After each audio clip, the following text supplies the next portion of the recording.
لیکن یہاں تو بولنا بھی تشدد قرار دیا گیا ہے، جھڑکی دینا بھی تشدد قرار دیا گیا ہے، چونکہ تشدد کی اتنی اقسام انہوں نے اس بل کے اندر بنا دی ہیں۔ Domestic violence shell main all acts of physical, emotional, sexual, economic abuse committed by respondent against women children، یعنی جس میں کہ اس کے جذبات کو مجروح نہ کیا جائے، یعنی باپ بیٹے کے جذبات کو مجروح نہ کرے، باپ بیٹے کی نفسیاتی آزادی ہے اس پر حملہ آور نہ ہو، باپ بیٹے کی جنسی آزادی پر حملہ آور نہ ہو، ایسے ہی بیوی کے لحاظ سے یا جو بھی کسی کے ماتحت ہے اس ماتحت کو مسئول کے مقابلے میں کھڑا کر کے آزادی دی جا رہی ہے۔ اور ان ساری چیزوں کے جدا جدا انہوں نے پھر احکام لکھے، جس میں لکھا تھریٹس آف ڈائیورس اور سیکنڈ میرج، ڈائیورس کا تھریٹ جو ہے اس پر یہ کیا ہے؟ ڈومیسٹک وائلنس ہے، اس پر ہی کارروائی ہوگی کہ اس نے ایسا کیوں کیا۔ اب قرآن مجید برہان رشید کی ایک آیت کی روشنی میں اگر ہم دوسری طرف حدیث دیکھتے ہیں تو ہمارے آقا صلی اللہ علیہ وسلم فرماتے ہیں کلکم راع و کلکم مسئول عن رعیتہ، تم میں سے ہر ایک راعی ہے، یعنی ایک گھر کا سربراہ، اگرچہ اس کے دو ہی فرد ہوں میاں بیوی، تو اس میں جو سربراہ ہے اس سے سوال کیا جائے گا۔ تو ایک گھر سے لے کر پھر پوری قوم تک آگے رعایا ہے، اور اس کے لحاظ سے پھر آگے مختلف قسم کے مواخذے ہیں، سوالات ہیں۔ نبی اکرم نور مجسم شفیع معظم صلی اللہ علیہ وسلم نے جو نظام اپنی امت کو دیا، مسند امام احمد میں یہ حدیث شریف ہے، سنن نبی داؤد میں بھی ہے، مرو اولادکم بالصلاۃ وہم ابناء 7 سنین، اپنی اولادوں کو نماز کا حکم دو جب ان کی عمر 7 سال ہو جائے، وَاضْرِبُوهُمْ عَلَيْهَا وَهُمْ أَبْنَاءُ 10 سنین، اگر وہ 10 سال کی ہو گئے ہیں اور نماز نہیں پڑھتے تو پھر ان کو مارو کہ وہ نماز کیوں نہیں پڑھتے۔ یہ جو سارے جہانوں کی رحمت ہیں، ان سے بڑھ کے انسانیت کا پیار کس کے دل میں ہو سکتا ہے؟ تو آپ صلی اللہ علیہ وسلم نے پہلے تو ویسے ان کو تبلیغ کرو، ڈھیلا نہ چھوڑو، مرو، ان کو حکم دو کہ ان کی عمر 7 سال بچوں کی ہو گئی ہے، 7 سال، اب تو 60 سال بھی ہو جائے تو اللہ ماشاءاللہ خیال آتا ہے، 7 سال کی عمر ہو تو پھر ان کو تبلیغ کرو، وَاضْرِبُوهُمْ عَلَيْهَا وَهُمْ أَبْنَاءُ 10 سنین، جب 10 سال کے ہوں تو پھر اگر نہیں پڑھتے تو مارو بھی ان کو۔ اب اسلام ہے جو اس بچے کا خیر خواہ ہے کہ جو نماز نہیں پڑھتا تو مارنا اس کو، اس کی حدود ہیں، لیکن ضرب کا لفظ تو ہے کہ انہیں مارو بچوں کو، یعنی جان سے مارو یا لہولہان کر دو، یعنی تعدیباً کچھ سزا ان کو دو تاکہ وہ نمازی بنیں۔ نمازی بنیں گے تو قیامت کے دن عقیدے کے بعد عمل کا جو پہلا پیپر ہے اس میں پاس ہو جائیں گے۔ اور اگر والدین آج ان کو ڈھیلا چھوڑیں گے تو یہ ان بچوں سے پیار نہیں بلکہ ان سے دشمنی ہے۔ اب بل کیا کہتا ہے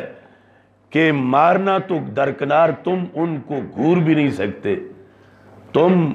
ان بچوں کو ڈانٹ بھی نہیں سکتے، ورنہ بچے کو حق ہے کہ وہ اپنے ابے کو جیل بھجوائے کہ اس کے والد نے اسے کیوں ڈانٹا ہے، اس کے جذبات مجروح ہوئے ہیں، اس کے احساسات مجروح ہوئے ہیں۔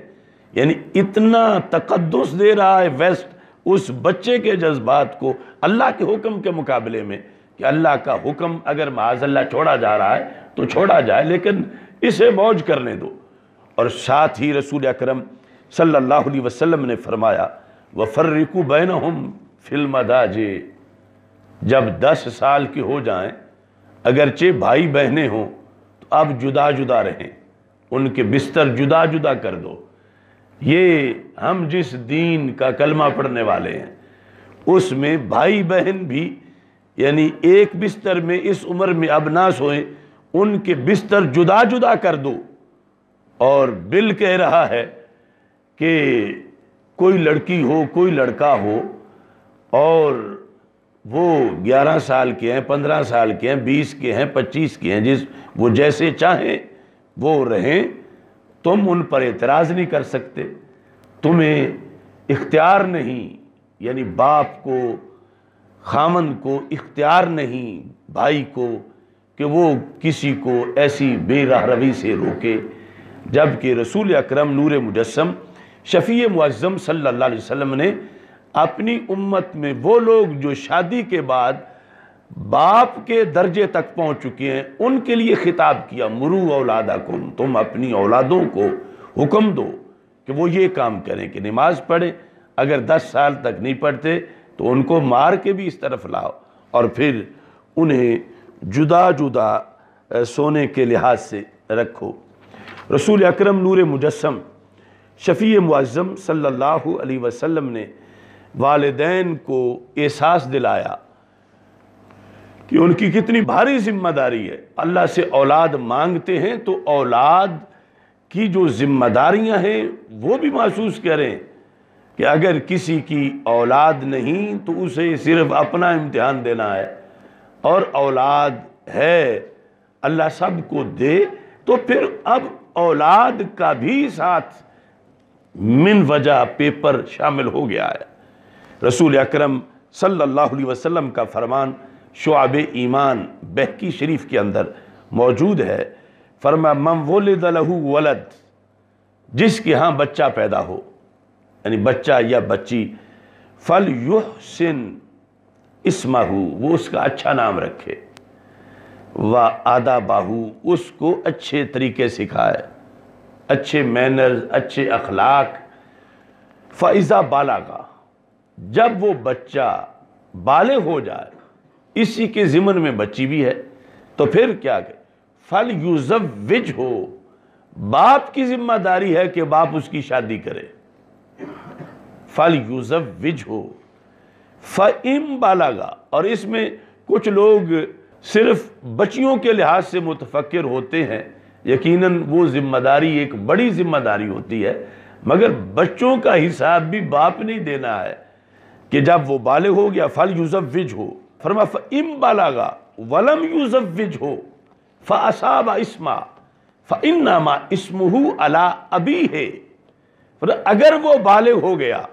اور باپ نے شادی نہیں کی اس کی اور وہ کسی گناہ میں پڑ گیا، معاذ اللہ اس نے بدکاری کی، تو رسول اکرم صلی اللہ علیہ وسلم فرماتے ہیں فَإِنَّمَا اسْمُهُ عَلَىٰ أَبِيهِ، اس کی اس زنا کا گناہ اس کے باپ پر ہے۔ اس کا یہ مطلب نہیں کہ وہ خود بری ہے، اسے بھی سزا ملے گی، مگر باپ بھی ذمہ دار ہے کہ اس نے کیوں نہیں اس کی شادی کی۔ اگرچہ جس بدبخت نے بدکاری کرنی ہے وہ شادی کے بعد بھی معاذ اللہ ہو سکتا ہے کہ کتنی فصلیں اجاڑتا رہے، لیکن ایک جو فطری طور پر شریعت میں محفوظ کرنے کی انسان کو ایک اس کے لیے تربیت ہے اور طریقہ ہے، اس کے مطابق باپ تو اپنا حق پورا کرتا کہ باپ نے معاشرے کے اندر وہ ایک ناسور دے دیا ہے سوسائٹی کو اور خود اس سے بے خبر ہے، تو باپ پر ہے قُوا أَنفُسَكُمْ وَأَهْلِكُمْ نَارًا۔ اب باپ نے جب قیامت کے دن بوجھ اٹھانا ہے، تو آج یہ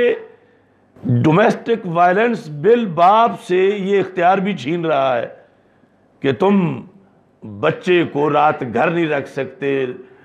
سختی سے، اس کی مرضی ہے رہے، مرضی ہے نہ رہے، وہ جدھر بیٹھے جدھر جائے۔ تم اس کے جذبات کو مجروح نہیں کر سکتے، اسے روک نہیں سکتے، حالانکہ اسی باپ نے شریعت کے مطابق اس کے کرتوتوں کا کل جواب دینا ہے قیامت کے دن۔ تو اس بنیاد پر یعنی بل اور اسلام ان میں وسیع خلیج حائل ہے، بہت بڑا ڈیفرنس ہے۔ اور اب یہ اسلامی نظریاتی کونسل کے پاس ہے، اور ہم اپنا فریضہ ادا کر رہے ہیں کہ چونکہ عادت اور جو بیانیہ ہے وہ یہی ہے کہ وہ چند دن ان کے پاس رہے گا، پھر خفیہ اچانک اسمبلی میں پیش ہوگا، پھر منظور ہو جائے گا اور قانون بن جائے گا، اور وہ بھی یعنی گونگے بہرے ہو کے ہی اس کو آگے کر دیں گے کہ نہیں یہ سارا شریعت کے مطابق ہی ہے، یہ تو بڑا اصلاحی ہے، یہ تو ریاست مدینہ کا بہت بڑا ایک قدم اٹھایا جا رہا ہے۔ اور حقیقت میں وہ آگ ہے کہ جس کی وجہ سے پھر آگے نسلیں خراب ہوں گی، اور ایک بہت بڑا بدی کا سلسلہ قانونی شکل کے اندر حفاظت میں آ جائے گا، اور اس کو روکنے والا مجرم ہوگا، اور بدی کرنے والے جو ہیں ان کو قانون جو ہے پروٹیکشن دے گا کہ یہ تو مظلوم ہیں اگر ان کو روکا جاتا ہے۔ نبی اکرم نور مجسم شفیع معظم